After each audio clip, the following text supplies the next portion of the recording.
Bonjour, je suis Dr Martin, je suis gastro-entérologue et je suis donc installé en ville en cabinet avec mes deux associés, le Dr Frey et le Dr Delavie, et on fait en fait nos examens endoscopiques ici au centre d'endoscopie de la clinique Cécile. Les patients peuvent nous être adressés ou bien par le médecin traitant, ou bien ce sont des patients qu'on a vus nous-mêmes d'abord à la consultation qui sont ensuite vus ici au centre. Alors la motivation, c'était que une nuit, je me suis réveillée vers le matin, tout en sueur quasiment, parce que j'ai rêvé, voilà, le jour où tu mourras, c'est à cause d'un cancer d'intestin. Et puis je dis suite à cela, alors je dis bon, je vais faire une coloscopie.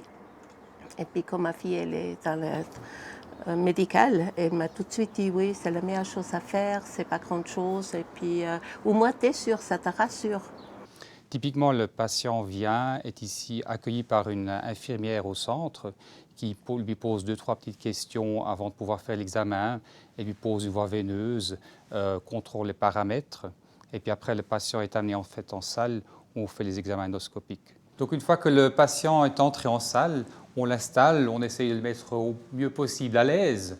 Et puis on discute un tout petit moment de la sédation qu'on va donner.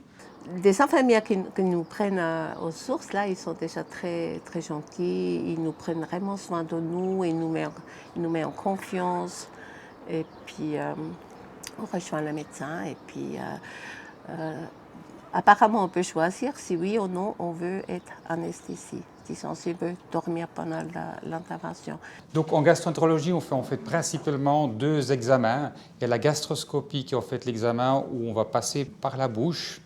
Et donc le deuxième examen qu'on fait en gastroentérologie, c'est la coloscopie, qui est en fait l'examen par l'anus. Ici, c'est un coloscope.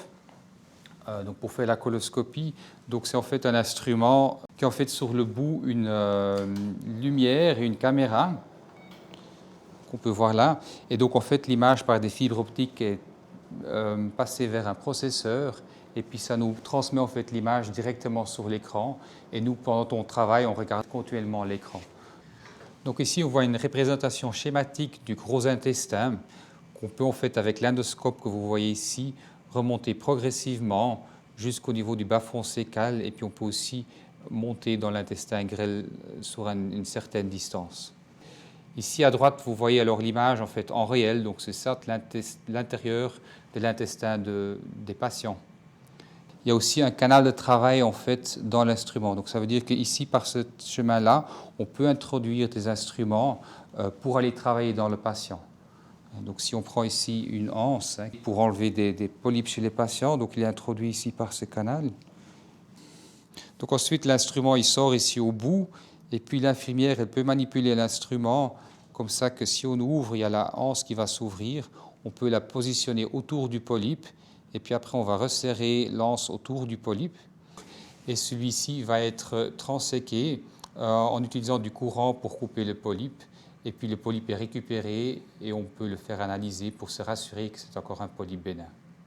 Vu que le cancer du côlon est le deuxième cancer le plus fréquent chez l'homme et la femme, l'intérêt de faire la coloscopie de dépistage a clairement été démontré. Donc durant cet examen, ce qu'on va faire, on va remonter tout le côlon et puis c'est à la descente qu'on va voir s'il y a des polypes, on va les enlever pour justement éviter leur évolution vers le cancer. Les examens endoscopiques se font toujours ensemble avec une infirmière qui nous assiste dans la prise en charge du patient durant l'examen et qui nous aide aussi pour faire les gestes techniques comme la polypectomie, la prise de prélèvement durant les examens. Il faut dire qu'ici, à la clinique, on dispose d'une équipe extrêmement remarquable. La préparation, elle est bien plus désagréable finalement que l'opération elle-même. Déjà pendant 4 jours ou 3 jours, ça dépend un petit peu le poids, on ne doit pas manger ni fruits ni légumes, seulement un peu de riz, un peu de poisson, peut-être un peu de poulet.